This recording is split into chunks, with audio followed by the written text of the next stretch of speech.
未來10年，影片革命將會變成鋪天蓋地嘅，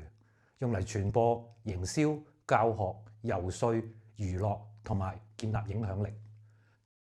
大家好，我係導演 Peter 哥，30年廣告導演、碩士班導師、註冊高級催眠治療師，全部嘅 VHBM 內容都可以喺 Linktree 揾到嘅。影片革命其實已經發生緊，而且唔係將來式，而係現在進行式。你有冇留意到街邊阿婆都喺度睇緊 Reels 啊？人類接收資訊嘅主要通道基本上係感官同情緒，而影片同時結合畫面、聲音同節奏、情景，天然地就會比文字更容易進入記憶同潛意識。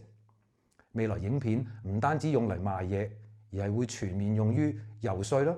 討論啦、辯論啦、提報啦、廣播啦、教育啦、補習啦同埋娛樂等等等等嘅。因為影片可以同時處理理解、情緒同信任3件事啊嘛。問題從來唔係識唔識拍片，而係識唔識影片背後嘅底層邏輯同埋策略法則，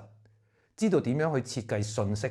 先可以科學地、穩定地、可預測地咁樣影響人心。所以真正嘅勝負關鍵係懂得將影片做到 subconsciousness friendly，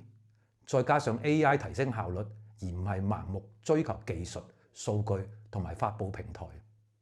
記得 comment、like、subscribe 之後留意返 VHBM， 即係影片催眠品牌營銷法則100條嘅免費線上講座同埋付費線上或者實體課程嘅公告。講座課程會教你點樣用影片同埋潛意識，再加埋 AI 嚟達到品牌營銷嘅超高效益。如果有乜嘢影片、品牌營銷嘅問題，都歡迎留言提問，我會盡量回覆嘅。如果公司需要個案顧問服務，都可以揾我。